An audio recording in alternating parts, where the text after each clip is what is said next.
Hello, everyone. Welcome to Elevating Your Life. So happy to have you with us for another amazing show. I'm thrilled to share our guest today. She's fantastic. We have with us today Stephanie James.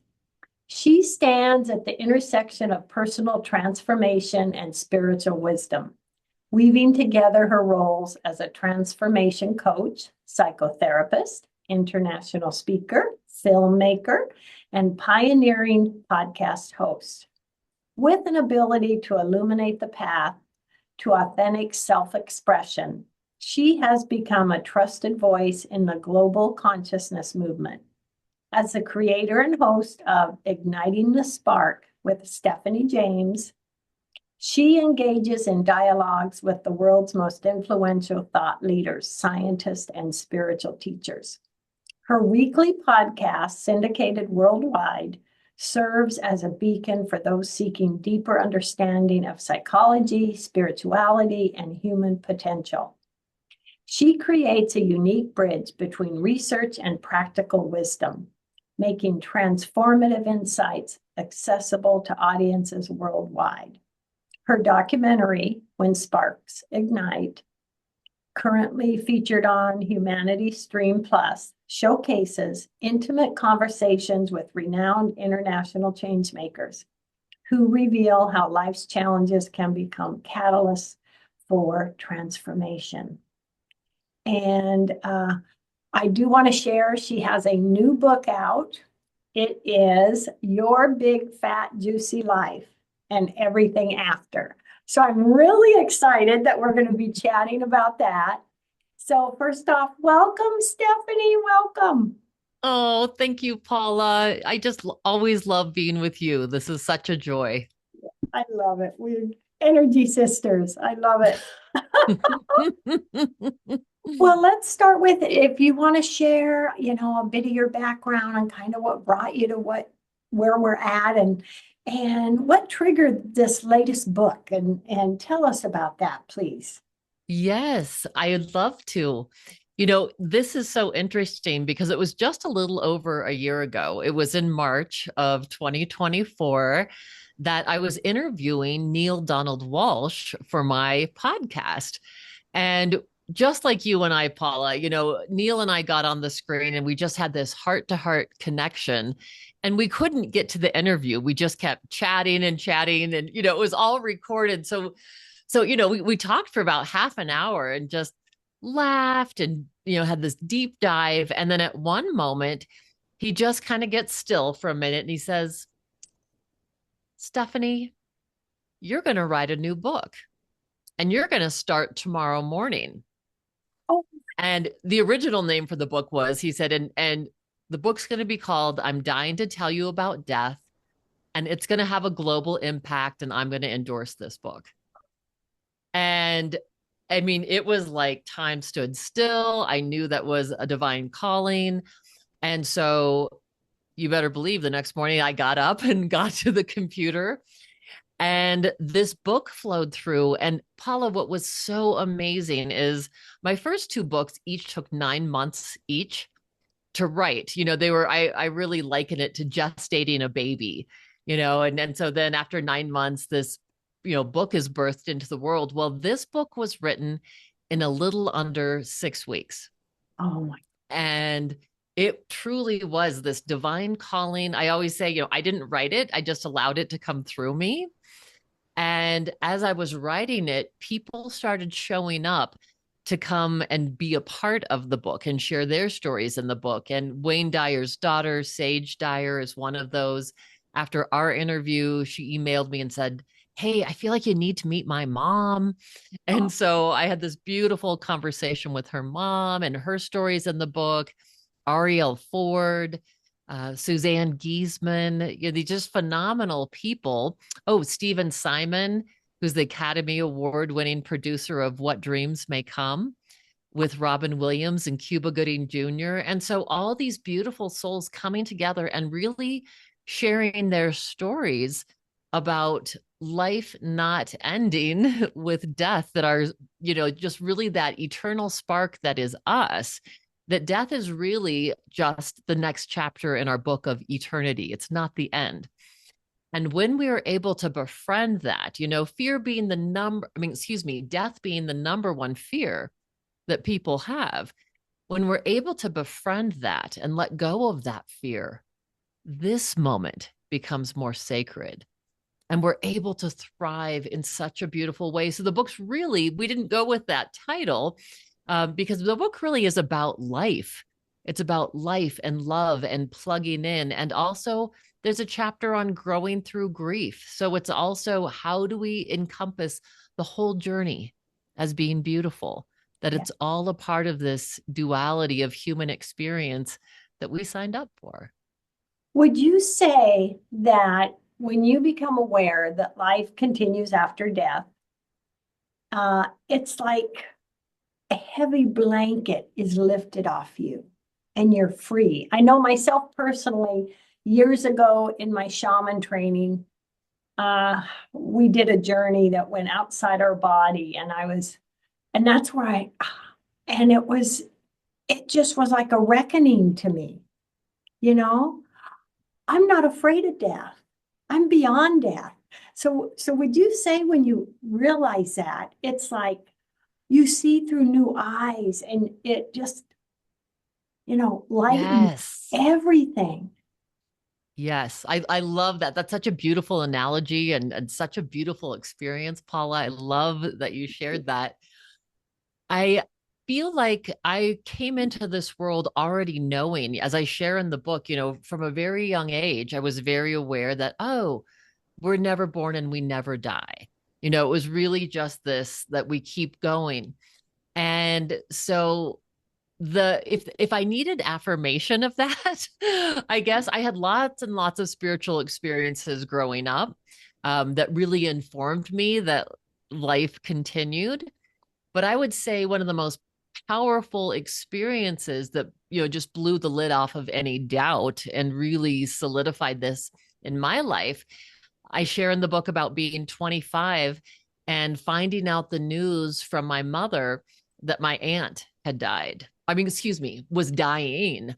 She had breast cancer. And when they went in to do this exploratory surgery, they had found that the cancer had spread throughout her entire being. And so I had gotten the news of that. And I was in the tub just crying. And my little daughter at the time, 4-year-old Acacia wanders into the bathroom and she's like, Mama, why are you crying? And I said, Oh, honey, Mama just never wants anyone to die.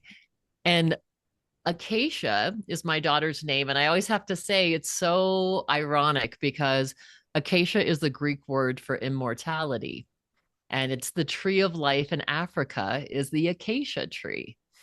So little did I know that this little being was actually going to be my teacher about immortality. And she sits on the side of the tub and she looks at me and she said, But Mama, we never die. And then I was thinking, well, she must mean like we go to heaven, even though we didn't talk about, God, we didn't go to church, we didn't talk about heaven. But I said, Oh, you mean heaven? And she just looks at me again and shakes her head. And she's like, Mama, there's no heaven. When I was a light in the sky with God, and then she pauses and she says, Do you remember your other mother, Dorothy? And I was like, Oh my God, my other mother, Dorothy, that was my grandmother who died when I was 13. And Acacia never knew her because my grandfather married the year after. The only grandma, that Acacia knew was Grandma Seal. So that's how she phrased it. It was so, I mean, it was so wild. She's like, Well, your other mother, Dorothy, was a light in the sky with me. And so God put some of her light with my light, and I got to come down and be your daughter. Oh my gosh, Stephanie, isn't that something? I mean, I called my mom after that because that's my mom's mom, and we just cried, and we both just knew, of course, it was real. It's like this out of the mouths of babes. And if you've ever read Wayne Dyer's final book, which was Memories of Heaven, I mean, it was from thousands of letters from all over the world of these little kids who had been here before or that had had experiences where they would look at a picture and go like, oh, that's John. I just loved playing poker with him. Or, just all these, and it was like someone's great grandfather. And, all these incredible stories that really, again, they inform us and give us that proof that this isn't it. There's much more here. And I love the phrase, my family and I, we say all the time, and my close friends is like, you just can't make this stuff up. It's too syncretic, it's too well informed. So that's part of the invitation of this book, is to get people really talking about this so we can start, dispelling more fear in this world and open up these conversations. Because when I was doing my research, Paula, 73% of the people polled have had these kind of experiences. And Mhm. people are afraid sometimes to discuss it. They don't want to be marginalized. They don't want anyone to say, oh my gosh, he's crazy. It's not about that. It's literally bringing this to the forefront where we can have this connection. And so we help other people to come to peace with this, to experience the same thing, Paula, you and I have. I love it. I love it. And so would you say that this, when we can help others realize this, or even, if they've felt it, it's okay, it's real, that can make a huge difference. And that can spread, can't it, to so many. And, you know, messages in your book are helping us do that. Thank you, Paula. Thank you. Because I really do feel like this is the imperative time that we move out of fear and into love. And so that's a lot of what the book is about. I really love that when George Caponelli read the book, his endorsement says, your big fat juicy life is really a love story. And it's a love story of the mystery, and how we can become more in love with the journey of our lives when we let go of clinging or let go to that fear, or I've got to get all this stuff done now. It's like, it's okay. It's okay. We can relax. We can be in this moment, in this beautiful sacred moment right here. And that's how we can truly connect with one another. That's how, I believe it was Thoreau who said, that's how we can suck the marrow from the bone of life. We're showing up in this moment. And Yeah. that's yeah, the essential piece. And would you say this moment today, and perhaps right now as we're talking, that is just a piece of each of us, our soul's journey in this lifetime, in this body. And we can just, savor that, enjoy that, and know that when death to this body comes, our soul is going to continue on new journeys and new adventures and love. Yes, absolutely. And I have a really personal, I mean, the whole book is very personal, but I have a really personal example right now, because it was just a little over 2 weeks ago that I woke up on Sunday morning to the phone call that my favorite uncle had unexpectedly passed away that morning. I mean, he wasn't sick. There was nothing going on. He felt like he couldn't breathe, and they took him to the hospital. And at midnight, we didn't get the call because everybody was sleeping. But the doctors said, his lungs are filling with fluid and he's shutting down. And by 5 o'clock in the morning, he was gone. And so, the thing with grief, I mean, I was absolutely I felt so devastated. I mean, this is the funny, fun uncle who brings his ukulele to all of our events. And, we were all just singing Christmas carols together. And it was like, there was the physical piece. So I think, to own that 3D piece of grief, where I was so sad and grieving, saying, oh my gosh, I don't get to see him anymore. I loved hanging out with him in this physical realm. And it took me a little while to get to the place. And it's not that I'm not sad or not that I don't miss him, but I think through letting myself just, I mean, I just sobbed and sobbed for days and, talked to family, talked to girlfriends, just really let that sadness out. And what came to me, Paula, at some point was like, oh my gosh, he has died almost 1 year to the day of my aunt, his beloved who had died the year before. And those two were absolutely love companions. They were just so connected. They kayaked through Alaska together, they rode their bikes through Europe together. And I was like, oh my gosh, that's it. There was some part of him that was ready to be with her. And at 81 years old, I know he was in that place where it was like, okay, this is who he was. So sad and he missed her so much. And I had that vision of like, oh my gosh, they're already on their next adventure together. Yes, And that's what exactly. brought me peace. That's what really Yeah. brought the peace of like, it's okay. And it's okay to grieve. I mean, I think that's one of the things the book talks about too. It's really important that we let ourselves feel. We each have our own grief journey through loss. But the other thing, Paula, that I love is through the book, at the end of every chapter, there are tapping in parts of the book. So at the very end of each chapter, there's tapping in where there's exercises for people to really get in touch with their own experience of all of this. Oh, And some of that can be writing a letter to fear and have fear write that write letter a back. letter to fear. Okay, tell us about that. Excuse me. So I have to give credit where credit is due. This is the beautiful Phoebe Leona, who led a women's retreat with me. She was my co-facilitator. I hosted a women's retreat a year ago, February, in Sayulita, Mexico. And she had just written a book, Dear Radiant One. And it's such a beautiful book. And so that actually came from her, and she wrote a letter to all of her emotions. And that's kind of what that book is about, writing your letters to each of these emotions. But here's the powerful part. What we had the ladies do is after they wrote to fear, let's say, and people had different emotions, have that emotion write a letter back.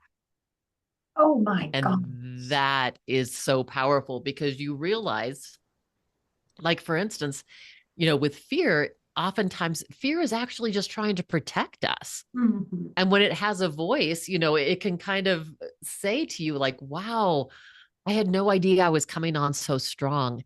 And I get that I'm keeping you, the light that is us, from shining the way it wants to. So while I might still peek my head up, you can tell me it's okay. I'm going to learn how to listen Oh, better. that is so beautiful. That is so beautiful. Oh my gosh. And you have so many amazing interviews of people. Is there one that really stands out to you that really struck you? A Mm, story that someone boy. shared with you. Paula, that's so hard. I mean, you've been on my Oh, show. We had so a wonderful interview, and that was so yes. fun over your Yeah. book. Um, I always feel like, gosh, each next one is my favorite. So it's really hard. I've had the show for 7 years. So, there's probably getting close to 400 episodes now. Um, I guess I would say right now, one of my favorites, there's so many, I mean, as you Mhm. know, I mean, I've had Yeah. Bruce Lipton, Lynn McTaggart, Suzanne Giesman. I mean, it could just go on and on. Mark Nepo, just the most incredible people on the show. And just this last week, I had Karen Brailsford on the show. And she is still one of the people. She writes for Unity magazine, she writes for Spirituality and Health magazine. She is an incredible speaker and contributor. She's worked with Michael Bernard Beckwith at Agape Church just for a very long time. And she is just a beautiful, shining soul. And so we just had an incredible conversation, really like we're having right now. Just she has a beautiful book, Landscapes of the Soul, I believe it's called, or Sacred Landscapes of the Soul. There it is. And just, again, just celebrating the beauty of the valleys as well as the beautiful mountains of our lives, and being able to really hold and honor all of it. I love that. The valleys, the mountains of our lives. Okay, I'm thinking the rivers and the lakes. I mean, our lives are just amazing. They are. And when we let go of it being scary, sometimes when I speak to my clients, Paula, sometimes we talk about that they get afraid of feeling afraid. They're anxious about feeling anxious. They're sad that they're sad, and they get angry at themselves for feeling angry. So we do this thing to ourselves where it's like we're intensifying the negativity instead of just embracing, this is what's here. This is what's shown up in this moment. And when we can just hold it and bring our attention to it, it's just energy. Our emotions are energy. Oftentimes, of course, we tell ourselves a story that amplifies that energy. But if we can breathe into where we notice that energy in our body, and we can bring light into that place, it begins to dissipate. No one stays angry 24/7. No one is sad 24/7. It might feel that way at the moment. But when we befriend these emotions and we just hold them with that reverence, it's just like, yes, this is what's here. I'm going to breathe into this moment. Notice this. It's not good or bad. I don't have to judge it. You can really move into sometimes like, oh, I'm anxious. My throat is tight. Or, oh, I'm feeling sad. My tummy hurts. Or, you just can move into the physical sensation, and in that bring some empathy and some compassion. And really, again, hold that create a place. shift. Yeah. Yeah. Yeah. Oh, Stephanie, that is a powerful message. It really is. It really is. Oh my gosh. So for someone listening right now that says, I really want to know how to befriend death. That has been scary to me. What is the first piece of advice you would give them? I would say the very first thing we can do is start talking about it. Because what often happens, people are afraid to talk about death because it is so scary. So in the book, I reference this as well. I was having dinner with one of my friends, and he says, they're having these death dinners where people dress up, they go and have this gourmet food, and the topic of the evening is death. Because what it is about is, how can we normalize death by having that experience? And yes, are we going to be sad? Are we going to experience loss in our life? Of course we are. But instead of fearing it, as we talk about it, as we connect with others, connection is so huge, Paula, as you know. We Yeah. can start going, oh, okay, I can exhale. There's a little more Yes. room for that.